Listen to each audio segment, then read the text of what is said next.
Bismillahirrahmanirrahim. Assalamu alaikum, my brothers and sisters. I hope you're all praying your salahs as well as looking to the Qur'an and Hadith for guidance in your everyday life. If you're watching this video and it's salah time, please pause it and go pray and come back when you're done. Please also check out the description section of this video to get my new dawah products and to support the channel. I was sent a clip by a channel member of a Muslim brother who goes by the title of Akhi Ayman. This brother is a very powerful Islamic speaker and is really popular amongst youths in the UK. Brother Ayman is an Iraqi-born Muslim that came to the UK with his family when he was a child. He has had a colourful past that, to his credit, he does not glorify. If anything, he warns others to not repeat his mistakes. For instance, prison sentences, gang life, and being the victim of knife crime. Akhi Ayman is popular amongst young people in the UK because he speaks using urban slang and has lived situations that are glorified in drill music, which unfortunately influences the majority of British Muslim youth in the modern era. What interested me about particular parts of his speech were the fact that he addressed how modern Muslim girls are going astray and how this is connected with how Muslim men are conducting themselves also. If you would like me to react to any of your suggested videos, please become a channel member via the join button on my page. Let's roll the clip.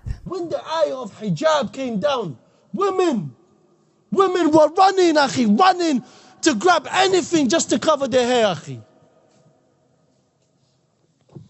You got our sisters that are leaving the house. Well, I say this all the time, with their convertible hijabs. Yeah? With the Superman abayas and so on and so forth. I can't blame them, bro. I blame their older brothers or their fathers, and this is something that a lot of parents are not taking into accountability, bro. Your parents are the reason why a lot of people are going astray, bro. There's no deen in the household. So if you are the first person in your household that's really trying to make a difference Islamically, Akhi, go ahead. As long as you're not displeasing Allah subhanahu wa ta'ala, you have to obey your parents. Use your wisdom, the wisdom that Allah has given you. If it means you pray in secret in another room, do it. Look at your desires. That is the biggest jihad, bro. Fighting your desires. Your desires of getting closer to girls or committing zina. So do not connect with any sister. And I know, bro, we live at that time and age, my dear respected brothers. I know. There's a fitna. The fitna of women. We see the gal. I understand. We can't lower our gaze. I understand, Akhi, we're men. That's our weakness, the brother said. Alhamdulillah, it is. Anything other than that, Akhi, you're in the wrong place. You feel me? But this is our weakness. I understand, my brother. If you're being serious about even getting married to a sister, Akhi, do it the right way, bro. You're destroying another man's daughter, another man's sister, by selling them false dreams. Akhi, I'm a man. Don't lie to me telling me that, bro, I have good intentions, bro. You're lying to yourself, bro. Wallahi, you're lying to yourself. We need to grow up. Come to the masjid, bro. You got problems with a girl, come to the masjid, bro. You got problems with your mother or your wife, come to the masjid. Connect with this house.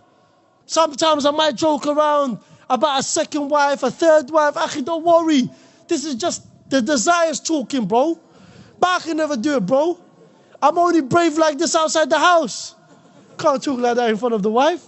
So for the brothers that are having sisters that are going down this bad path, bro, blame yourselves, Ak. Regardless if you're younger or older than her. She's only picking up on you. She's only picking up on your footsteps because you're not doing your part as a brother. You're not doing your part as a Muslim. Work on your relationship with Allah subhanahu wa ta'ala and whatever comes with the deen of Allah. Leave everything aside. Akhi, if you got a girlfriend, Akhi, dump her. I'm being real, bro. Wallahi, if you really, truly love Allah subhanahu wa ta'ala, you would get out of your way today. You would send her a text message saying, oh, I can never, nor will I fulfill my desires in being with you, because these are the desires of the shaitan. So I can't be with you. What's she gonna do? Cry? Just shut up, man. I'm trying to get to Jannah, bro. The brother spoke about how some of our young females are using the hijab and abaya to fool their parents and removing it as soon as they are out of sight. Girls like this are clearly more influenced by Western ideals than Islam. Brother Ayman put it down to their parents, fathers in particular, as well as their brothers not being good enough leaders in the home. This is true as women and children follow the example set by men in the home. If the men are loose with their deen, if they are allowing haram, social media and music in their homes, if salah is not being performed regularly or being enforced to be performed, then haram influences that are constantly being marketed to us will have a stronger pull. This extends to the necessity of using Muslim schooling and compulsory masjid attendance for children also. An Islamic culture in the home is completely necessary, especially if you live in the West, to protect us and our kids from the godless, degenerate values of non-Muslims. Brother Ayman also spoke about the dangers of zina and casual relationships between young Muslim males and females that are taking place in this day and age. He advised the brothers well in letting them know that they are dealing with a fellow Muslim's